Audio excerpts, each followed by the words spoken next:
ਸਤਿ ਸ਼੍ਰੀ ਅਕਾਲ, ਤੁਸੀਂ ਜੁੜੇ ਹੋਏ ਹੋ ਪੰਜਾਬੀ ਰੇਡੀਓ USA ਦੇ ਨਾਲ ਤੇ ਮੈਂ ਹਾਂ ਪ੍ਰਵੀਨ ਸ਼ਰਮਾ ਲੈ ਕੇ ਹਾਜ਼ਰ ਹਾਂ ਪ੍ਰੋਗਰਾਮ ਖਬਰ ਤੇ ਨਜ਼ਰ। ਖਬਰ ਤੇ ਨਜ਼ਰ ਪ੍ਰੋਗਰਾਮ ਦੇ ਵਿੱਚ ਗੱਲਬਾਤ ਕਰਾਂਗੇ ਕੁਝ ਖਾਸ ਤੇ ਕੁਝ ਅਹਿਮ ਖਬਰਾਂ ਨੂੰ ਲੈ ਕੇ, ਪਰ ਉਸ ਤੋਂ ਪਹਿਲਾਂ ਧੰਨਵਾਦ ਕਰਦੇ ਚੱਲੀਏ ਸਪਾਂਸਰਸ ਦਾ ਜਿਹੜੇ ਜ਼ਰੀਆ ਬਣਦੇ ਨੇ ਇਹਨਾਂ ਪ੍ਰੋਗਰਾਮਾਂ ਨੂੰ ਤੁਹਾਡੇ ਤੱਕ ਪਹੁੰਚਾਉਣ ਦੇ ਲਈ। ਪ੍ਰੋਗਰਾਮ ਖਬਰ ਤੇ ਨਜ਼ਰ ਨੂੰ ਸਪਾਂਸਰ ਕਰਦੇ ਨੇ ਖਾਲਸਾ ਇੰਸ਼ੋਰੈਂਸ ਏਜੰਸੀ ਵਾਲੇ, ਜਿਨ੍ਹਾਂ ਤੋਂ ਤੁਸੀਂ ਹਰ ਤਰੀਕੇ ਦੀ ਇੰਸ਼ੋਰੈਂਸ ਲੈ ਸਕਦੇ ਹੋ। ਇੰਸ਼ੋਰੈਂਸ ਬਾਰੇ ਪਤਾ ਕਰਨ ਦੇ ਲਈ ਉਹਨਾਂ ਦਾ ਨੰਬਰ ਹੈ 4082722500। ਟਰਕੀਅਨ ਇਮੀਗ੍ਰੇਸ਼ਨ ਲਾ ਫਰਮ ਵਾਲੇ ਜੇ ਟਰਕੀਅਨ ਅਟਾਰਨੀ ਟਰਕੀਅਨ ਦੇ ਨਾਲ ਤੁਸੀਂ US ਇਮੀਗ੍ਰੇਸ਼ਨ ਬਾਬਤ ਕੋਈ ਵੀ ਸਲਾਹ ਕਰਨੀ ਹੈ ਜਾਂ ਕੋਈ ਸਵਾਲ ਪੁੱਛਣਾ ਹੈ ਤਾਂ ਉਹਨਾਂ ਦਾ ਨੰਬਰ ਹੈ 415909 0503। G K Dhanota Yuba City, Baljinder Singh Nijji Woodland, Paramjit Kaur Rangi Vacaville, Harnek Singh ਪਾਵਲਾਈਨ ਕੰਜ਼ੀਰ ਐਂਟਨ, Sarabjit Singh Shokar Turlock, GN loop ਵਾਲੇ ਟਰੱਕ ਵਾਸ਼ ਕਰਦੇ ਨੇ, ਆਇਲ ਚੇਂਜ ਕਰਦੇ ਨੇ, ਏਅਰ ਬ੍ਰੇਕਾਂ ਦਾ ਕੰਮ ਤਸੱਲੀ ਬਖਸ਼ ਕਰਦੇ ਨੇ, ਨਵੇਂ ਪੁਰਾਣੇ ਟਾਇਰ ਵੀ ਇਹਨਾਂ ਤੋਂ ਮਿਲਦੇ ਨੇ। ਲੋਕੇਸ਼ਨ ਹੈ ਸੈਂਤਨੇਲਾ ਦੀ, ਨਿਮਾ ਸੋਤਾ ਦੇ ਨਾਲ ਗੱਲ ਕੀਤੀ ਜਾ ਸਕਦੀ ਹੈ 209 277 0113 ਤੇ।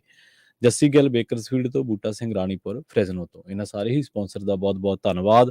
ਤੇ ਜੇਕਰ ਤੁਸੀਂ ਵੀ ਇਹਨਾਂ ਪ੍ਰੋਗਰਾਮਾਂ ਨੂੰ ਸਪਾਂਸਰ ਕਰਨਾ ਚਾਹੁੰਦੇ ਹੋ ਤਾਂ ਸਟੂਡੀਓ ਦਾ ਨੰਬਰ ਹੈ 408272 ਖਬਰਾਂ ਦੇ ਵਿੱਚ ਅੱਗੇ ਵਧਣ ਤੋਂ ਪਹਿਲਾਂ ਦੱਸਦੇ ਚੱਲੀਏ ਕਿ ਅੱਜ ਸਾਲ 2023 ਦੀ 12 ਮਾਰਚ ਹੈ ਤੇ ਦਿਨ ਐਤਵਾਰ ਹੈ। ਖਬਰਾਂ ਦੀ ਸ਼ੁਰੂਆਤ ਕਰਦੇ ਹਾਂ ਕੋਟਕਪੂਰਾ ਗੋਲੀਕਾਂਡ ਤੋਂ। ਸਿੱਖ ਸੰਗਤ ਦੇ ਖਿਲਾਫ ਦਰਜ ਮੁਕੱਦਮੇ ਜਿਹੜੇ ਸੀਗੇ ਉਹਨਾਂ ਨੂੰ ਸਾਜ਼ਿਸ਼ ਕਰਾਰ ਦਿੱਤਾ ਗਿਆ।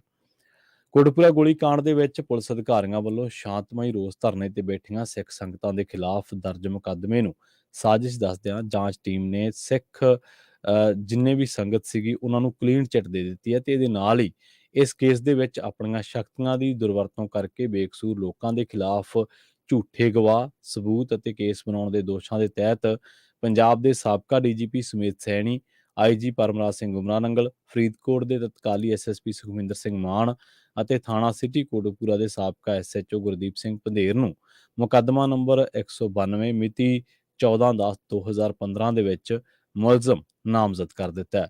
ਜਾਂਚ ਟੀਮ ਨੇ ਇਹਨਾਂ ਪੁਲਿਸ ਅਧਿਕਾਰੀਆਂ ਦੇ ਖਿਲਾਫ ਵੱਖਰਾ ਚਲਾਨ ਇਲਾਕਾ ਮੈਜਿਸਟਰੇਟ ਦੀ ਅਦਾਲਤ ਦੇ ਵਿੱਚ ਪੇਸ਼ ਕੀਤਾ ਹੈ। ਇਸ ਚਲਾਨ ਦੇ ਆਧਾਰ ਤੇ ਅਦਾਲਤ ਨੇ ਇਹਨਾਂ ਪੁਲਿਸ ਅਧਿਕਾਰੀਆਂ ਨੂੰ ਨੋਟਿਸ ਭੇਜ ਕੇ 23 ਮਾਰਚ ਨੂੰ ਅਦਾਲਤ ਦੇ ਵਿੱਚ ਪੇਸ਼ ਹੋਣ ਦੇ ਹੁਕਮ ਦਿੱਤੇ ਨੇ।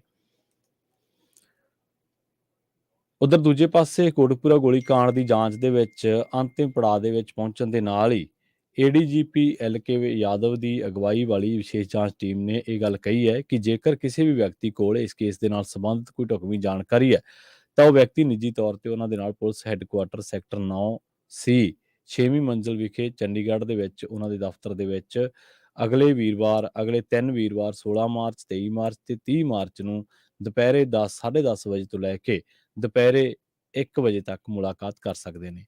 ਦੱਸਦੇ ਚੱਲੀਏ ਕਿ ਕੋਟਕਪੂਰਾ ਗੋਲੀਕਾਂਡ 14 ਅਕਤੂਬਰ 2015 ਨੂੰ ਵਾਪਰਿਆ ਸੀ। ਉਹਨਾਂ ਕਿਹਾ ਕਿ ਕੋਈ ਵੀ ਵਿਅਕਤੀ ਇਸ ਸੰਬੰਧੀ WhatsApp ਨੰਬਰ 9887598337 ਤੇ ਮੈਸੇਜ ਭੇਜ ਕੇ ਈਮੇਲ ਰਾਹੀਂ ਵੀ ਉਹ ਕਹਿੰਦੇ ਕਿ ਸਾਨੂੰ ਕੋਈ ਜਾਣਕਾਰੀ ਜਿਹੜੀ ਆ ਉਹ ਸਾਂਝੀ ਕਰ ਸਕਦਾ ਹੈ। ਜੇਕਰ ਤੁਸੀਂ ਈਮੇਲ ਕਰਨੀ ਚਾਹੁੰਦੇ ਹੋ ਕੋਈ ਵੀ ਜਾਣਕਾਰੀ ਤਾਂ ਈਮੇਲ ਹੈ newsit NEWSIT 2021 Kotkapura case KOTKAPURACASE@gmail.com। ਇਸ ਈਮੇਲ ਤੇ ਤੁਸੀਂ ਉਹਨਾਂ ਨੂੰ ਇਸ ਤਰ੍ਹਾਂ ਦੀ ਕੋਈ ਵੀ ਜਾਣਕਾਰੀ ਜਿਹੜੀ ਆ ਉਹ ਸਾਂਝੀ ਕਰ ਸਕਦੇ ਹੋ।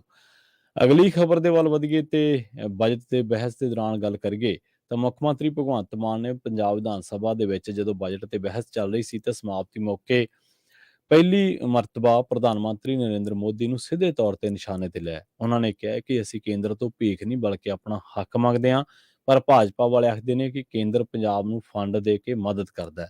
ਮਾਨ ਨੇ ਕਿਹਾ ਕਿ ਪੰਜਾਬ GST ਇਕੱਠਾ ਕਰਕੇ ਕੇਂਦਰ ਦੇ ਕੋਲ ਜਮ੍ਹਾਂ ਕਰਾਉਂਦਾ ਹੈ ਤੇ ਉਸ ਦੇ ਵਿੱਚੋਂ ਆਪਣਾ ਹਿੱਸਾ ਮੰਗਦਾ ਹੈ। ਇਹ ਕੇਂਦਰ ਦਾ ਕੋਈ ਅਹਿਸਾਨ ਨਹੀਂ ਹੈ। ਦੱਸਦੇ ਚੱਲੀਏ ਕਿ ਬਹਿਸ ਦੇ ਦੌਰਾਨ ਭਾਜਪਾ ਵਿਧਾਇਕ ਅਸ਼ਵਨੀ ਸ਼ਰਮਾ ਨੇ ਇਹ ਗੱਲ ਕਹੀ ਸੀ ਕਿ ਪੰਜਾਬ ਸਰਕਾਰ ਕੇਂਦਰ ਦੀ ਵੀ ਨਿੰਦਾ ਕਰ ਰਹੀ ਹੈ ਅਤੇ ਕੇਂਦਰ ਤੋਂ ਫੰਡ ਵੀ ਮੰਗੇ ਜਾ ਰਹੇ ਨੇ। ਸਦਨ ਦੇ ਵਿੱਚ ਬਹਿਸ ਮੌਕੇ ਵਿਰੋਧੀ ਧਿਰ ਦੇ ਨੇਤਾ ਪ੍ਰਤਾਪ ਸਿੰਘ ਬਾਜਵਾ ਗੈਰ ਹਾਜ਼ਰ ਰਹੇ। ਇਸ ਤੋਂ ਪਹਿਲਾਂ ਮੁੱਖ ਮੰਤਰੀ ਨੇ ਪ੍ਰਧਾਨ ਮੰਤਰੀ ਨਰਿੰਦਰ ਮੋਦੀ ਤੇ ਖੁੱਲ੍ਹਾ ਹੱਲਾ ਬੋਲਦਿਆਂ ਕਿਹਾ ਕਿ ਜਦੋਂ ਉਹ ਲੋਕਾਂ ਦੇ ਟੈਕਸ ਦੇ ਪੈਸੇ ਦੇ ਨਾਲ ਲੋਕਾਂ ਨੂੰ ਹੀ ਸਹੂਲਤਾਂ ਦਿੰਦੇ ਨੇ ਤਾਂ ਵੱਡੇ ਸਾਹਿਬ ਇਸ ਨੂੰ ਰਿਓੜੀ ਵੰਡ ਆਖ ਦਿੰਦੇ ਨੇ। ਉਹਨਾਂ ਕਿਹਾ ਕਿ ਵੱਡੇ ਸਾਹਿਬ ਨੇ ਜਨਤਕ ਅਦਾਰੇ ਵੇਚ ਦਿੱਤੇ ਨੇ ਪਰ ਖਰੀਦਿਆ ਕੁਝ ਮੀਡੀਆ ਹੀ ਹੈ। ਮਾਨ ਨੇ ਕੇਂਦਰ ਵੱਲੋਂ ਵਿਤਕਰੇ ਦੀ ਗੱਲ ਕਰਦਿਆਂ ਕਿਹਾ ਕਿ ਕੇਂਦਰੀ ਬਜਟ ਦੇ ਵਿੱਚੋਂ ਪੰਜਾਬ ਗਾਇਬ ਸੀ ਅਤੇ ਗਣਤੰਤਰ ਦਿਵਸ ਦੇ ਮੌਕੇ ਪੰਜਾਬ ਦੀ ਝਾਕੀ ਕੱਢ ਦਿੱਤੀ, ਜੋ ਕਿ ਪੰਜਾਬੀਆਂ ਦੀ ਕੁਰਬਾਨੀ ਦੀ ਤੌਹੀਨ ਹੈ। ਉਹਨਾਂ ਨੇ ਅਕਾਲੀ, ਭਾਜਪਾ ਤੇ ਕਾਂਗਰਸ ਦੀਆਂ ਸਰਕਾਰਾਂ ਨੂੰ ਪੰਜਾਬ ਦੀ ਲੁੱਟ ਦੇ ਲਈ ਜ਼ਿੰਮੇਵਾਰ ਕਰਾਰ ਦਿੱਤਾ ਹੈ। ਮੁੱਖ ਮੰਤਰੀ ਨੇ ਵਿੱਤ ਮੰਤਰੀ ਦੀ ਸ਼ਲਾਘਾ ਕਰਦਿਆਂ ਕਿਹਾ ਹੈ ਕਿ ਚੀਮਾ ਨੇ ਆਮ ਲੋਕਾਂ ਦੀ ਭਾਸ਼ਾ ਦੇ ਵਿੱਚ ਆਮ ਲੋਕਾਂ ਦਾ ਬਜਟ ਪੇਸ਼ ਕੀਤਾ ਹੈ। ਕਾਂਗਰਸੀ ਵਿਧਾਇਕ ਰਾਣਾ ਗੁਰਜੀਤ ਨੇ ਬਜਟ ਤੇ ਬੋਲਦਿਆਂ ਸੂਬੇ ਦੇ ਵਿੱਚ ਹੋ ਰਹੇ ਬ੍ਰੇਨ ਡਰੇਨ ਦੀ ਗੱਲ ਕੀਤੀ। ਉਹਨਾਂ ਕਿਹਾ ਕਿ ਜਿੱਥੇ ਬੱਚੇ ਵਿਦੇਸ਼ ਜਾ ਰਹੇ ਨੇ ਉੱਥੇ ਹਰ ਵਰੇ 35,000 ਕਰੋੜ ਰੁਪਏ ਦੀ ਪੂੰਜੀ ਵੀ ਜਾ ਰਹੀ ਹੈ। ਉਹਨਾਂ ਨੇ ਆਈਲੈਟਸ ਕੋਚਿੰਗ ਸੈਂਟਰਾਂ ਵਿਚਲੇ ਅਧਿਆਪਕਾਂ ਦਾ ਟੈਸਟ ਲੈਣ ਅਤੇ ਪੰਜਾਬ ਦਾ ਬਾਸਮਤੀ ਦਾ ਆਪਣਾ ਬ੍ਰਾਂਡ ਸਥਾਪਿਤ ਕਰਨ ਦਾ ਮਸ਼ਵਰਾ ਦਿੱਤਾ। ਵਿਧਾਇਕ ਸੁਖਪਾਲ ਖਹਿਰਾ ਨੇ ਸਭ ਦੁੱਖਾਂ ਦੇ ਨਿਵਾਰਨ ਦੇ ਲਈ ਵਾਹਗਾ ਬਾਰਡਰ ਖੋਲ੍ਹੇ ਜਾਣ ਦੀ ਵਕਾਲਤ ਕਰਦਿਆਂ ਮੱਧ ਏਸ਼ੀਆ ਤੱਕ ਜਾਂਦਾ ਸਿਲਕ ਰੂਟ ਬਹਾਲ ਕੀਤੇ ਜਾਣ ਦੀ ਗੱਲ ਕੀਤੀ। ਉਹਨਾਂ ਕਿਹਾ ਕਿ ਝੋਨੇ ਦੀ ਖਰੀਦ ਵਾਲੀ 45,000 ਕਰੋੜ ਦੀ ਸੀਸੀਐਲ ਨੂੰ ਬਦਲਵੀਆਂ ਫਸਲਾਂ ਵਿੱਚ ਵਰਤੇ ਜਾਣ ਦਾ ਸੁਝਾਅ ਵੀ ਦਿੱਤਾ।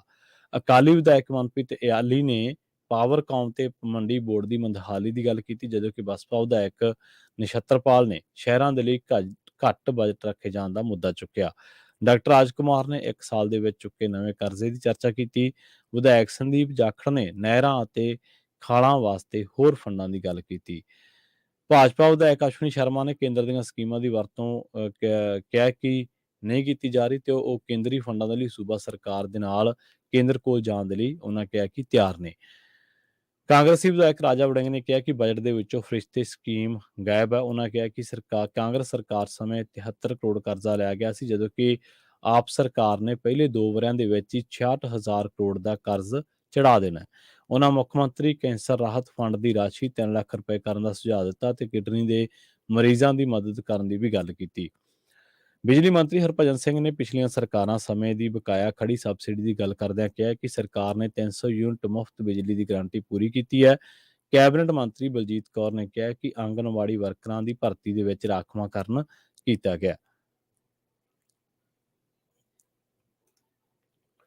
ਅਗਲੀ ਖਬਰ ਦੇ ਵੱਲ ਵਧੀਏ ਤੇ ਗੱਲ ਕਰੀਏ ਮੁੱਖ ਮੰਤਰੀ ਭਗਵੰਤ ਮਾਨ ਦੇ ਬਿਆਨ ਦੀ। ਸਦਨ ਦੇ ਵਿੱਚ ਸਾਬਕਾ ਵਿੱਤ ਮੰਤਰੀ ਮਨਪ੍ਰੀਤ ਸਿੰਘ ਬਾਦਲ ਦਾ ਨਾਮ ਲਏ ਬਿਨਾਂ ਭਗਵੰਤ ਮਾਨ ਨੇ ਤਿੱਖੇ ਹਮਲੇ ਕੀਤੇ। ਮੁੱਖ ਮੰਤਰੀ ਨੇ ਪੰਜਾਬ ਦੀ ਉਲਝੀ ਤਾਣੀ ਦੀ ਗੱਲ ਕਰਦਿਆਂ ਕਿਹਾ ਕਿ ਅਸੀਂ ਤਾਂ ਮਿਰਜ਼ਾ ਗਾਲਿਬ ਦੇ ਬੀਜੇ ਹੋਏ ਕੰਡੇ ਚੁਗ ਰਹੇ ਹਾਂ। ਉਹਨਾਂ ਨੇ ਕਿਹਾ ਕਿ ਹਰਪਾਲ ਚੀਮਾ ਨੇ ਆਮ ਭਾਸ਼ਾ ਦੇ ਵਿੱਚ ਗੱਲ ਕੀਤੀ, ਜਦੋਂ ਕਿ ਬਜਟ ਦੇ ਮੌਕੇ ਪਹਿਲਾਂ ਅਲਾਮਾ ਇਕਬਾਲ, ਮਿਰਜ਼ਾ ਗਾਲਿਬ, ਇਜ਼ਰਾਈਲ ਤੇ ਗਾਜ਼ਾ ਪੱਟੀ ਦੀਆਂ ਗੱਲਾਂ ਹੁੰਦੀਆਂ ਸਨ। ਕਿੰਨੀਆਂ ਪਾਰਟੀਆਂ ਬਦਲ ਗਈਆਂ ਪਰ ਸ਼ੇਅਰ ਅੱਜ ਵੀ ਉਹੀ ਨੇ। ਭਗਵੰਤ ਮਾਨ ਨੇ ਵਿਰੋਧੀ ਬੈਂਚਾਂ ਵੱਲ ਇਸ਼ਾਰਾ ਕਰਦਿਆਂ ਕਿਹਾ ਹੈ ਕਿ ਇਹਨਾਂ ਨੇ ਉਸ ਨੂੰ ਬਜਟ ਦੇ ਲਈ ਡੈਪੂਟੇਸ਼ਨ ਤੇ ਲਿਆਂਦਾ ਸੀ, ਹੁਣ ਮਿਹਣੇ ਕਾਂਗਰਸ ਨੂੰ ਸੁਣਨੇ ਪੈ ਰਹੇ ਨੇ। ਨਾਲ ਹੀ ਕਿਹਾ ਕਿ ਵਿੜੰਗ ਨੇ ਉਦੋਂ ਬਥੇਰਾ ਕਿਹਾ ਸੀਗਾ ਤੇ ਰੰਧਾਵੇ ਨੇ ਉਸਦੇ ਗੈਰ ਟਕਸਾਲੀ ਹੋਣ ਦਾ ਵੀ ਰੌਲਾ ਪਾਇਆ ਸੀ। ਮੁੱਖ ਮੰਤਰੀ ਨੇ ਚਰਨਜੀਤ ਚੰਨੀ ਤੇ ਵੀ ਨਿਸ਼ਾਨਾ ਸਾਧਿਆ। ਦੱਸਣਾ ਬਣਦਾ ਕਿ ਕਿਸੇ ਕਾਂਗਰਸੀ ਵਿਧਾਇਕ ਨੇ ਕਿਹਾ ਸੀਗਾ ਕਿ ਪ੍ਰਿੰਸੀਪਲ ਵਿਦੇਸ਼ੀ ਸਿਖਲਾਈ ਦੇ ਲਈ ਨਹੀਂ, ਸਿੰਗਾਪੁਰ ਨਹੀਂ, ਅਮਰੀਕਾ ਭੇਜੋ। ਮੁੱਖ ਮੰਤਰੀ ਨੇ ਇਸ ਦੇ ਜਵਾਬ ਦੇ ਵਿੱਚ ਕਿਹਾ ਕਿ ਅਮਰੀਕਾ ਤਾਂ ਚੰਨੀ ਗਏ ਹੋਏ ਨੇ PhD ਕਰਨ, ਉੱਥੋਂ ਕੀ ਸਿੱਖ ਕੇ ਆਏ ਨੇ ਪਤਾ ਕਰਦੇ ਆ, ਫਿਰ ਪ੍ਰਿੰਸੀਪਲ ਵੀ ਅਮਰੀਕਾ ਭੇਜ ਦਿਆਂਗੇ। ਉਹਨਾਂ ਨੇ ਕਿਹਾ ਕਿ ਚੰਨੀ ਦੀ PhD ਕਾਂਗਰਸ ਦੇ ਉਥਾਨ ਬਾਰੇ ਸੀ, ਪਰ ਉਥਾਨ ਦਾ ਇੱਕ ਵੱਡਾ ਕਾਰਨ ਤਾਂ ਉਹ ਖੁਦ ਹੀ ਸਨ।